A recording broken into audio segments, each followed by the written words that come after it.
Oi, gente! Eu sou Odete e nessa primeira aula do nosso mini curso de 1968 e o movimento estudantil, eu vou tentar apresentar um pouco o panorama geral do que foi esse momento e por que ainda mais agora, diante da crise capitalista, da pandemia e do fato de que a luta de classes está voltando no cenário internacional, como a gente viu em Mianmar, na Colômbia, nos Estados Unidos, no Chile, na luta do povo palestino e em tantos outros lugares do mundo, porque justamente nesse momento a burguesia morre de medo de que a classe trabalhadora e os estudantes retomem o que foi essa rica experiência que é parte da nossa história. Mas antes de entrar no tema propriamente dito da nossa aula, em primeiro lugar, eu queria dizer que a ideia desse curso foi construída coletivamente por várias companheiras e companheiros que compõem a Juventude Faísca Revolucionária, que é uma juventude que está presente em diversos estados do país, e a gente é um coletivo de estudantes universitários, secundaristas, de jovens trabalhadores que se organizam desde uma perspectiva marxista. E foi justamente do desejo de retomar grandes momentos da história, onde os estudantes cumpriram um papel fundamental auxiliar com a classe trabalhadora, para buscar tirar as conclusões do que precisamos para agora, de quais foram os erros e acertos do passado e qual deve ser a política, estratégia e o programa para que possamos vencer. Foi justamente por tudo isso que a gente planejou esse curso. Porque a pandemia, ela aprofundou a fragmentação. Ela nos deixou isolados nas nossas casas para acompanhar uma aula virtual onde nos cobram segundo uma lógica meritocrática e de produtividade. Enquanto isso, os nossos amigos, os nossos familiares morrem ou adoecem pela Covid. Enquanto isso, a polícia entra nas favelas para assassinar o povo negro, como a gente viu em Jacarezinho. Enquanto isso, muitos de nós tiveram que abandonar a faculdade ou a escola para trabalhar e levar comida para casa.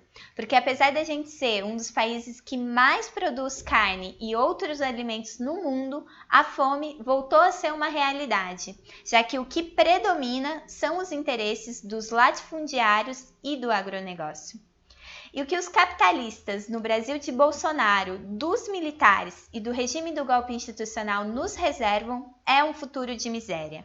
É queimar a nossa energia e a nossa criatividade em trabalhos precários e alienantes, praticamente sem direitos. Mas se você não aguenta mais isso, esse curso também é um convite. É para buscar inspiração no passado, para relembrar que podemos ser sujeitos e transformar a história.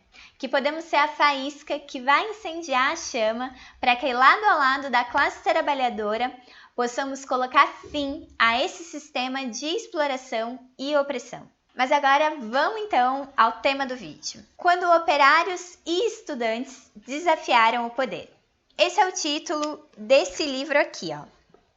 Ele, infelizmente, ainda não foi traduzido para o português, mas se trata de uma excelente coletânea de artigos que debatem profundamente como foi o Maio Francês, e vários dos debates que iremos abordar nesse mini curso estão baseados nele. Eu escolhi colocar esse título justamente porque a mídia burguesa, sempre que retoma o Maio Francês, tenta esvaziar todo o conteúdo revolucionário e subversivo desse momento.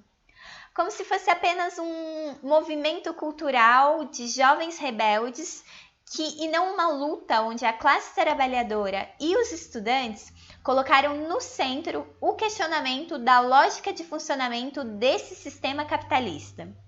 E que, como consequência desse questionamento, a dominação imperialista, a miséria sexual, a lógica patriarcal e ao racismo.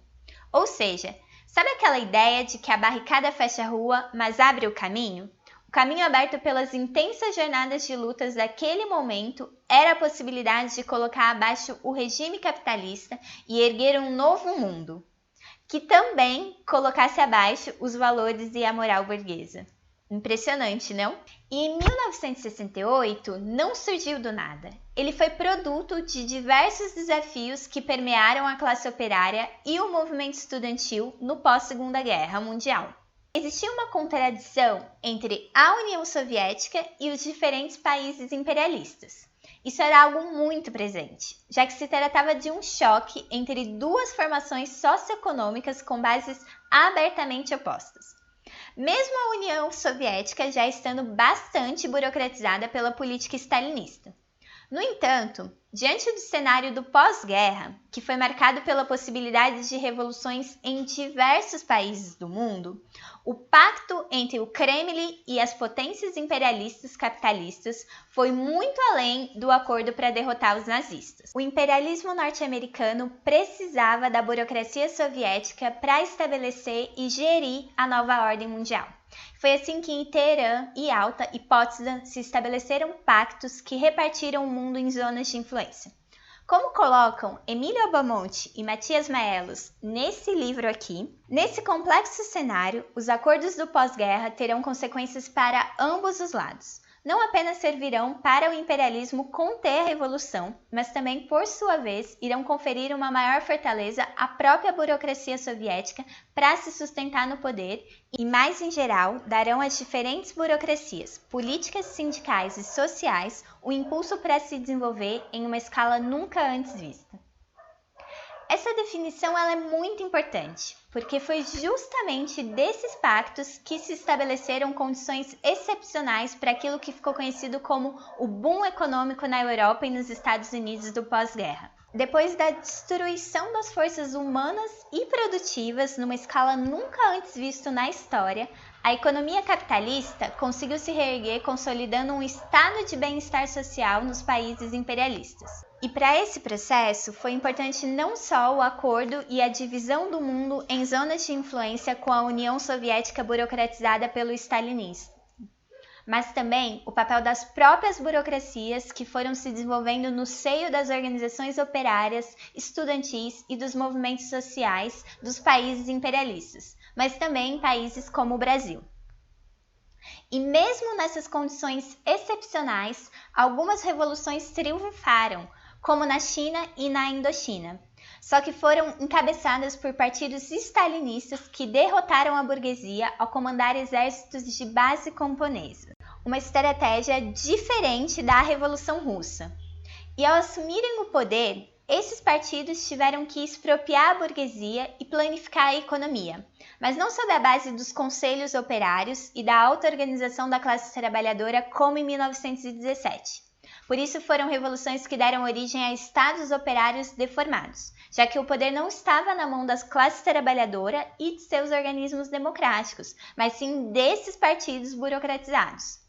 Só que, como coloca Lenin, a fase imperialista do capitalismo é caracterizada por crises, guerras e revoluções. E maio de 68 representou o início de um processo de ascenso revolucionário que começa a romper esse equilíbrio capitalista anteriormente conquistado. Como veremos nas próximas aulas desse curso, a irrupção da luta operária e estudantil na França foi incendiária. Se alastrou como um rastro de pólvora pelos 4 cantos do mundo, nas universidades, nas fábricas, nas ruas, na luta contra a guerra imperialista no Vietnã, nos movimentos por direitos civis nos Estados Unidos, na luta contra as sanguinárias ditaduras na América Latina, na revolta dos países africanos contra os colonizadores, na luta dos países do leste europeu contra as burocracias stalinistas. Um novo ascenso operário estudantil estava se produzindo e esse ascenso tinha o potencial para questionar o poder capitalista. E é por isso que a ideia de que sejamos realistas, exijamos o impossível ganhava cada vez mais força, porque a potência do movimento estudantil aliada à classe trabalhadora colocava novamente no horizonte a possibilidade de que a revolução se tornasse uma realidade. Só que para isso era preciso uma estratégia, e é isso que a gente vai debater nas próximas aulas desse curso.